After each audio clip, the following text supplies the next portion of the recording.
This is the Global Podcast Network, where executives and professionals connect, share, and inspire.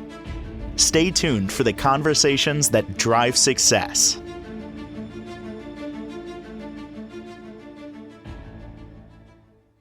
And we are back with Mark Fuller. Excited to get to talk to him. He is an amazing coach. We're going to get to know his work as a life coach and his real dedication and passion for people and really helping you thrive. And we're going to get to know him. I know he's from beautiful Auburn, Alabama. Coach Mark Fuller, welcome to the show. How are you? I'm great, Jill. Thanks for having me. It's a pleasure to be here. Well, same here. Pleasure to have you. And I know we were just talking off air. It's not too fall-like in Alabama. It's 85, you said today? 85 today. We'll keep our mid-80s until November. So you guys are having some nice fall weather. We're still stuck in summer down here. God bless. Well, I'm excited to find out about the work you're doing and how you're helping so many people with your coaching, with your public speaking. But before that, I think it's always wise for us to get to know you. So where are you from originally? Is it Alabama? And give us a little bit of your backstory. Jill, I'm a Floridian. So I was born on the east coast of Florida, a little town called Melbourne, right around the Cocoa Beach area. And my family is from Alabama, and parents both went to Auburn University. So Auburn was kind of ingrained, but I left Florida at 18, came to Alabama to go to Auburn University, and then did some other things in the baseball world. I was a baseball player, but East Coast of Florida is my upbringing, so I'm a cracker. I'm a native Floridian, and all you snowbirds come down and take over our golf courses in the winter. So I had to get out to get a golf course I could play on. Oh, go ahead. You froze, and then I did. Yes. Okay, I'll keep going. Okay.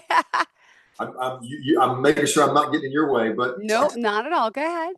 So baseball has been the background. Got a scholarship to come play at Auburn University, and that was kind of a dream come true. So left Florida at 18 years old, came to Auburn, played here 4 years, and then had a chance to come play for your New York Mets. Spent 6 years with the Mets organization, which were great years. Spent 1 season with the Colorado Rockies, professional baseball. Went into baseball coaching. So I started my coaching career at North Carolina State in Raleigh. Great town, great state, change of seasons, really a great place to live. And then was fortunate, blessed enough to be invited to come back to Auburn. My wife and I met here, so we came back and had a chance to coach baseball here for 4 years. I met her here the very first day of class. Oh. She walked in the door. It was love at first sight for her, which is not true, but it sounds good. And so we have been married ever since and have lived in Auburn now 25 years. Raised both of our boys here. Got out of coaching in 2004, baseball coaching, and went into the baseball facility world. So I don't know if you have kids in that world. I do. I have 10 and 8, so they're all in sports. I'm in the thick of it. But yours are older now, right? In the 20s? 25 and 23. Okay. Sports is really where the world, at least America, and I think it's big all the way across the world. Travel sports has become a big deal. So we opened a facility here in town, and it's travel baseball, travel softball. We have kind of like a YMCA feel. We've been that ever since. So, Jill, I've been coaching for 30 years. Yeah. Baseball field, softball field, in the cages. It really is so much more than just teaching the skills of a sport. It really is people. And one of my great, I guess, passions is confidence, courage, pouring into kids, but it's learning to parents. I've probably coached as many parents on how to deal with failure with your kids, what happens, how to raise them and not get in the way, the helicopter parent term. So really for 30 years, I've been doing the coaching thing. I've had a lot of men who've come to me over the years through men's ministries and say, can we have some time at Waffle House? That's our big place down here in the South. We have some grits and, guys who are in tough places, whether it's tough marital places or professional places. And so I've been sitting around these venues with men for 25 or 30 years. Some moms, some parents and kids. And so 6 months ago, I had a buddy tell me, man, you were just built to be a life coach. You need to pour into corporate folks, team people, whoever you can take your gifts, your story, so to speak. We all have a story. I read your story. You have a great story, and you're using that now to impact people. And so that's where the whole life coaching thing came about. I'm certified, but I have been doing. I think a certification is great. That means nothing. You got this innate ability that you had for years, but it's great to have the certification. I agree. Go to someone who's certified like yourself, but you're just an all-around natural born leader and coach. I see it. I feel it. I get it. Thank you. I mean, people matter. And I think one thing we've lost in the world is that based on maybe, I don't know, status, financial, whatever. Some people don't matter, and that's wrong. People matter. And so I guess that's the heart of my life coaching, is that people matter. And if I can impact people and help them understand how valuable they really are, and how the opportunity that awaits for them with kids. I spoke to a baseball team yesterday, and the conversation there was, guys, you have no regret right now at your age. So don't do anything to cause regret. And then when it's older folks who maybe made some poor decisions and they have regret, hey, there's no condemnation in Christ. We are all in this thing together. Let's work it out. So that's my heart, Jill, is people. Amazing. Well, also, I want to commend you on that. And as a coach and as someone who's been on this earth, I know you've had your share of ups and downs. You also can empathize with a lot of your clients because you haven't had everything perfect, right? You've had some ups and downs yourself. And I think that's how a lot of us learn. Trial and tribulation, right? Yeah. Well, anybody's been an athlete. I think baseball is the worst because of the level of failure. So for, the better part of 12 years as a player, I really swam around and I failed more than I succeeded. And even with the Mets, my dream was to be a major leaguer. And I got close. I got right to AAA, which is the Norfolk Tides, but I didn't make it. And then when I went into coaching, I got fired from Auburn University. Nothing that I did. We just didn't win enough, whatever that level is. And so, I think my own story has revolved around getting knocked down and having a choice. I can lay here and I can wallow around in this, or I can get up and go. And so that's what I want to help people do. Not so much, and it may be somebody that's not even been knocked down, but just be there for folks to build to build it before it happens, to equip them, and then help people when something does happen and help them work through it. Beautifully said. Thank you so much. Wow. All right. Well, we have a lot to get to, and I know you touched upon a little bit about the type of work you're doing. And let's just focus a little more on some of the individuals that you mentioned, right? Some of the other things that you do focus on here, whether it's in person or you are actually able to work with people around the world, right? Not just Alabama. That's right. Yeah, I don't want this to be stuck in one state or even in the great USA. If somebody's listening to us and watching your show and they're out there somewhere, we can Zoom. That's the beauty of modern technology, is there's so many ways to connect. Mm-hmm. And so, yes, the doors are open here, whether it's group, corporate, team, individual, one-on-one, sitting around a diner somewhere, or meeting on Zoom across the world. If somebody's out there, we're not too far away that we can't connect and grow together, so to speak. Great. So individuals, and I was reading, besides working with one-on-one, are we talking teenage to adults, or what ages? And then I want to talk about the group settings and the work and the corporations. You're doing churches, schools, universities. There's really a lot of people here that can thrive. Sure, there are. So, Jill, I think I've been doing kids as a whole for 30 years. I really think my heart now at 55 years old is people that are in life. They're in life and they've realized maybe this my dreams, I'm stuck, my purpose. What is my purpose? We all ask that question, like, why am I here? And so I think it's probably older folks. When I say older, I would say maybe 30 and up, people that have, had a few years and maybe they've realized that the life, we've all had challenges and issues. So that's my heart, is connecting with older folks. But yes, I've preached at churches down here in the South. And so you can really, pastors are so overworked across our country that when you meet one and he learns to trust you, you got a chance to give him a Sunday off, and then he can go do something with his family, and I can, stand in and preach for him. I've done that. Baccalaureates with high school kids, corporations where people feel like, am I valuable to this company? Why am I here? I've had some CEOs who said to me, Mark, we got low morale. What can we do? And my answer is this: are you taking care of your people one at a time? Let me tell you a short story. It's a true story. I was with the New York Mets, and we were in AA, which was New Haven, Connecticut, years ago. And I was not drafted, Jill. So it means I went through Auburn University, didn't get drafted, but I got signed by the Mets, called a free agent. And I'm in the clubhouse one night, and I'd been there for 4 years with the Mets, so I kind of had a thing going. Well, our number one draft pick that year was signed for $2 million. And he's sitting right next to me at about 11 o'clock at night. The game is over. The GM of the New York Mets, and you New York folks remember this, was Joe McElvain. Yeah. Joe comes. I know.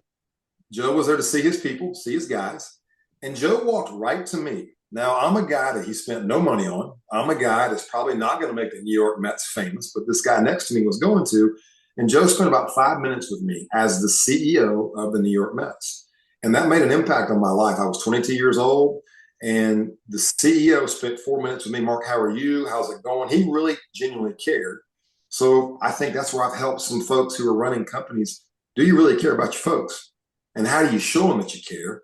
So if you're a CEO out there and you have a leadership team or you have employees, you have a morale problem, it's going to start with how valuable your people feel based on what you say to them. Yep. Paycheck is good, a paycheck Yep. is great, but words spoken and then actions to show people how valuable they are to us as leaders is huge.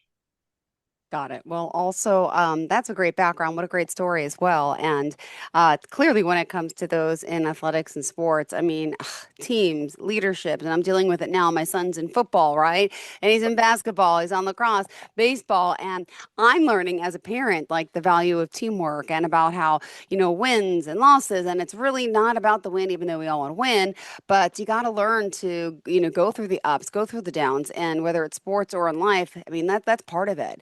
But I feel like we all, all of us, each and everyone who's out there listening today deserves the right to have the best life possible. And that's pretty exciting that we have it within us to make it happen. But some of us don't know how to do that alone. And, sometimes they get down, they get discouraged, depressed, right? I mean, so many of us with anxiety and stress, but at the same time, it's a beautiful thing. And I think COVID, by the way, I'm on a rambling here, but really started me to really appreciate like, wow, I have a chance here. So many people, all of us in the world went through something so significant and you could have lost a lot, jobs, parents, family, like there's a lot. And it's like, but we all were in this together. Hey, and we're going to thrive. We're going to get out of this together. And, we got to learn to change jobs. We got to learn to do different things. But you know what? Look, a lot of us survived but also a little lost and needing some guidance out there. And obviously, a neutral party.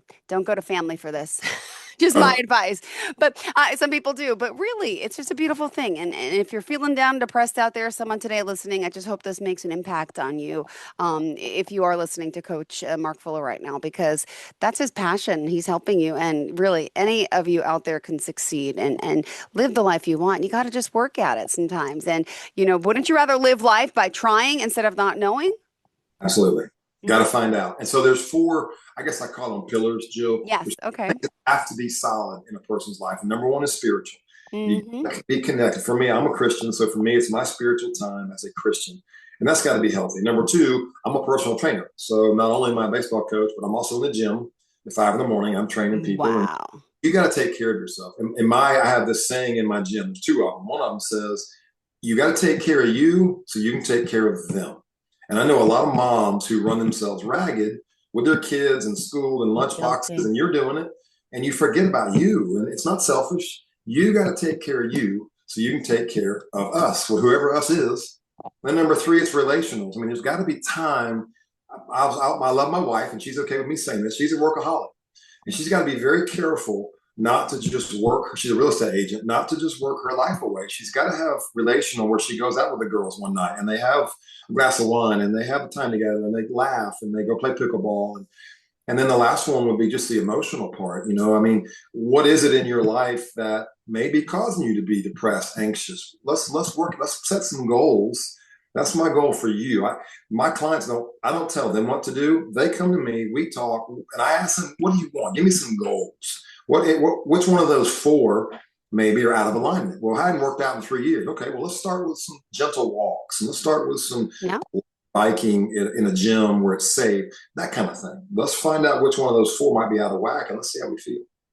Amazing. And I just want to point out, it's always important to hear, what people are saying. And you had a lot of great testimonials. And I want to talk to you specifically about some of the people you work with and have worked with. But let me just pull this back up. Ron Anders, the mayor of Auburn, says that Mark has consistently encouraged and loved me and my sons. He respectfully speaks truth. He's loyal, authentic, honest, and transparent. Also, just another one, Butch Thompson. Mark is sought after speaker and has displayed a Christian character that has been a difference maker in the community. And really, he's offered consistent encouragement and support throughout my 10 years. And this is the lead baseball coach over at Auburn University. And there's plenty of more. And I would love to get into some of those too when you're ready, to hear how you've been helping people. And it's great hearing these. Well, for Coach Thompson, he's the head coach at Auburn. And so the SEC is a tough place. And I'm a SEC coach. And So for him, I do SEC network games, so broadcasting. The baseball games are at home, and I don't travel, but I'm here.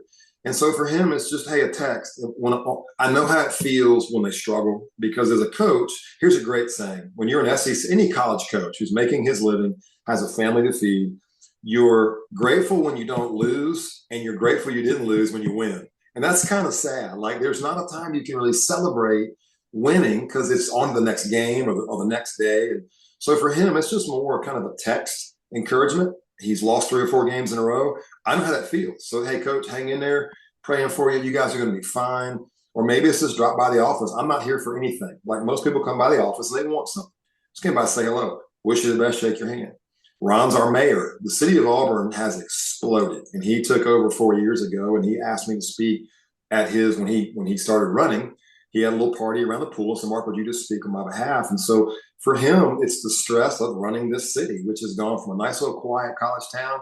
It's not anymore. It's becoming it's not a big city, but it's exploded under his watch. Those people, our mayors, our pastors, they just don't get a break. And so for me, it's kind of coaching them through encouragement, doing a great job. By the way, I was out 2 days ago. I went out to our new Parks and Rec Center. And the first thing I saw was 2 police officers. And I was so encouraged that our city took a time in these days we live in, right? So I texted him. I said, hey, man, I came out here. This place looks, because he was over this whole complex, like $50. Hey, this place looks great. And by the way, thank you for putting our police officers here and making us all feel safe. And he appreciated that. So little things, little things like that. Yeah. You don't have to be, Jill, sorry, I think you were going to talk. You don't have to be what I call in a ditch to have a life coach. The goal is to not get in the ditch. But I want to help those folks. I was in a ditch at one time. When I got fired, it was a depressing time. What am I going to do? This is my life. This is my alma mater. I thought I'd be here forever. And so I really was, so to speak, in a ditch. And so I had some folks that mentored me and helped me. We all need a mentor. I was going to ask, who helped you when you needed someone most? Did you have a life coach? Was it a mentor? Who would you say really helped you get through some of the toughest times in your life? 2 guys really stand out. One of them you'll see on my website is Tim Cash. He was the chaplain for the Atlanta Braves. And Tim just always knew, I'm sure you have a friend, they always call at the right time. Like, something just gets in their heart. Hey, I got to call Jill. Hey, I call Mark. And the phone will ring, and I'll pick it up. And I said, man, how'd you know? He's like, I don't know. I just feel like I need to call you. And then another guy named Eddie Watkins. I was young. I was a young college coach, and he was very instrumental in my faith growing and helping me grow as a dad. I wasn't a dad yet. My wife was pregnant, had no idea what I was going to do. And he connected me with some books and was just there to have breakfast and share what he had done raising 4 boys and how well it was going. And so he was very instrumental. 2 guys, really, those 2 were powerful in my life. And now I get a chance. I'm an empty nester. And I get a chance, whether it's a mom or a dad. I think sometimes we're like, oh, well, you just got to talk to men because you're a guy. I think we can safely help ladies, women, without having it get beyond the ring, so to speak. There's certain places that we don't go, but on Zoom, if there's a mom out there or a corporate lady, somebody that just needs somebody behind her, I want to help. And this is not about me meeting girls. I have a great wife, 30 years. I'm happy. This is about pouring the people. That's all it's about. Oh, amazing. Well, I love your inspiration and you're here. Really, you have such a great aura about you. Really, that shines bright. And clearly, people are drawn to that and I think that makes it so special. But is there, I don't know how I describe it, but is it different for everyone, or is there like, hey, I have a program, it's this month long, or how do you customize and decide what somebody needs? If someone out there is hesitant about coaching, could you just explain a little bit about how it does work? Jill, I think one thing I've learned about being a great coach is you have to listen. And so I do think, I have been told by my wife, I do have a gift of discernment. So I look at people's eyes. I walked into a restaurant a few months ago, and a kid that I actually worked with as a baseball player, who's now an adult, he runs a very prosperous restaurant in town. And I shook his hand, and I looked in his eyes. I could tell it was totally empty. Just those empty, like I'm hurting, but I can't tell anybody. And I got this job that's 80 hours a week. And so I said, how are you? And he lied. I'm good. And then about 5 minutes later, we were waiting for our table, and he came back by. He didn't have time to come and sit and talk. Mm-hmm. And so when he sat down, I knew then that he just needed something. So the question you asked, everybody's different. This is not better. I don't want a cookie cut.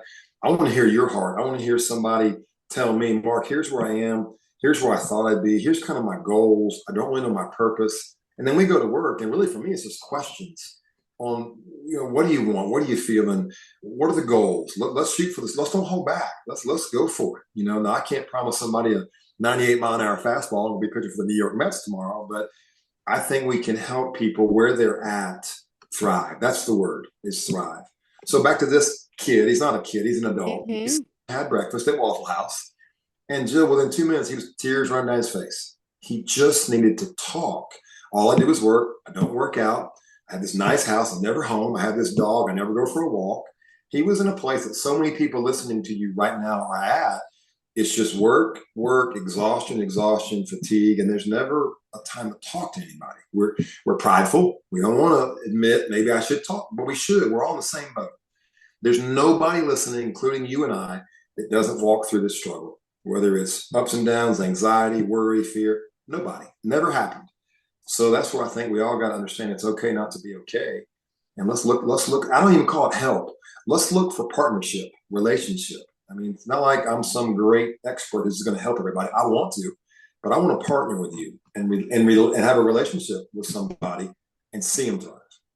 Beautiful. Thank you so much. But we still have plenty of more time left to chat. And if you are tuning in, just want to remind everyone we're here with our coach extraordinaire, who based out of Alabama, but really is worldwide with his coaching. And again, individuals, groups, corporations, sports. And you really have, an amazing background as a coach. And again, playing in the Triple A's. And I can't believe you with the Mets, by the way, because that's my favorite team, by the way. I used to live over in Whitestone in Queens, so I used to be there all the time back at Citi Field. And even when it was Shea, remember those good old days? Great players back then. Great players. That was when I was playing. Yeah. Dwight Gooden and all those guys. Bobby Bonilla. That was a heck of a few years there. Oh, absolutely. I could imagine. And then I love, though, how career's wonderful and great. And I think this is a great perspective for people. But I love that you also have the balance of the family life. You have your amazing, was it high school or college sweetheart, right? And like your kids. And people can have it all. And that's, some people are hesitant and scared. If someone's out there who is fearful of bettering themselves in a sense, I'm sure you've run into that, right? What would you say to them? I would say that we're all created by God to do great things. You have a purpose. And there's so many people that have just lost sight of that. I don't have yes, you do. Because there's nobody that can do what you were designed to do, whoever you are. So Jill, you're doing amazing things over the world of broadcasting. I've read your career. You've done amazing things that impact the people. There's nobody that can do what we were designed to do. And so I think it's helping people understand you are so valuable. I think a lot of the depression, the things we see, Jill, the atrocities that we see across, we had one in our community in Auburn 2 weeks ago. It's terrible. I just think those people have lost nobody ever told them, hey, you're priceless. You are so valuable. Yeah, but I make $12 an hour working a dingy. That's okay. It's not about what you do. It's about who you are that makes you priceless. And we can't do this without you. Whatever it is, whatever you're best designed to do. I'm writing a book and I'm not there yet, but one of the chapters about being a dad and relating to your kids is called The Soft Spot. Everybody's got a soft spot. And what that is, it's what you're designed to do. Maybe it's not athletic. That's okay. Maybe it's running a company. Maybe it's raising kids. Maybe it's, I don't know, whatever it is, we all have that soft spot where we're interested, we're good at it, we're talented and gifted, and we should use it. And I think a lot of people aren't. They don't use what they're blessed to do. It's natural to them. They don't have to even be trained. You see kids sit down, pick up a guitar and pick it up, start playing in 10 minutes because they have a gift, right? They're musical, whatever that may be. And so I think it's just helping people realize the value and the purpose, and we can't do it without them. Beautifully said. Thank you so much. All right. So let's find out how we can reach out to you. Do you want to share a phone number, email, website, social media, all the above? We got time. Go for it. I think so. I'm 55. My kids kid me all the time. I'm a little old fashioned as far as the social media thing. Okay. I think the website's the best. It's www.coachmarkfuller.com. And you're probably looking at it. On the website, there's a button that says inquire, and you can click that button. It's real basic, short information on you, which lets me know, hey, Mark, I'm interested. Can we talk more? There are no strings attached. You don't pay anything. We just get to know each other on the first conversation over Zoom. If we can meet face to face, I'll drive. Mm-hmm. And then the client decides, you know what? I trust this guy. I think he can help me. Okay, now I'll pay. I'll pay for whatever, 5 sessions. 10, I have different packages people can pay for. And Jill, this is not social time. This is not talk about sports and the weather. This is, let's get down to it. I'm going to have a plan for you. Once you tell me, hey, Mark, I'm your client. Here's where I want to be. And then you and I together, that's the thing. This is you and I together. When I work with a baseball player, it's never me telling him, here's how you're going to do it. It's me learning his talent. What are you good at? And then you and I go polish it up, whether it's your fastball or your curveball. And so for people, what are you good at? What do you love? What fires you up? Okay, you're not doing that. Why not? Well, I'm just kind of stuck in this job. Okay, don't quit your job. Hang on, you got to pay the bills. But let's start working toward getting that fiery passion going in a professional direction. That's kind of how I think it would work. But I think the website is the best way. Inquiring first. Wow. Well, thank you so much. Pleasure here getting to know you. And let me ask, to lead people off today, do you have any words of inspiration, any quotes that you want to kind of leave off with someone, and maybe some tips on how we could start the process of, bettering ourselves, whether it's, waking up, is it affirmations, or any tips that you would like to suggest? I'd appreciate it. So the other saying in my weight room, the first one is, I told you that one. The other one is, if you want to be different, you have to be elite. Or you could switch it around. If you want to be elite, you have to be different. You don't have to be better than everybody else, but you have to be different, like an athlete. If I'm going to be an elite athlete, I better put the time in. I better lift. I better run. I better do all I can. I better watch my diet. These days, the diet, sleep, and they got kids that are logging their sleep and how much water they drink on an app in high school, which we didn't do that back in my day, but it's changed. So I would just say to anybody out there, you have the ability to be elite. Do not be told whatever's been spoken into you. It's a lie. Whatever you have the ability to be elite. But if you're going to be elite, you have to be different. And what does different look like? What does that mean? Well, I'm going to have to give up some bad habits. I may have to change my job. We don't want you to change your marriage. We want you to stay married. We want you to keep your spouse and do that. But I think that helping people understand that they can be elite, but there's got to be a path to how do I be elite? And what does that mean? Different for everybody. What does elite look like for you and I? It's different for all of us. Wow. It's so true. Well, thank you for the words of inspiration and wisdom. And I really hope people reach out to you and get started on living their best life. And really much success to you, to your family, to your friends, and those out there who really, want to thrive. And I love that you're here doing so. So thank you again. Again, Mark Fuller, guys, go to the website, coachmarkfuller.com. That's Coach, MARKFULLER. And get ready to thrive. Get moving. Mark, thanks so much for the inspiration today. Awesome, Jill. Thank you. We got 4 more times together, right? I'm excited. Do we? Oh, good. I didn't know. Oh, I didn't know. Some people do series, some don't. This is great. Just a suggestion. You always feel free if you want to bring someone on too, maybe someone that you've worked with, and mentored, coached or something. Always a good idea, but no need. All right. Thank you so much, Coach. Take care. Have a great rest of the week. You too. Thanks so much. Stay cool. I hope it cools down there in Alabama. Bye. This is the Global Podcast Network, where executives and professionals connect, share, and inspire. Stay tuned for the conversations that drive success.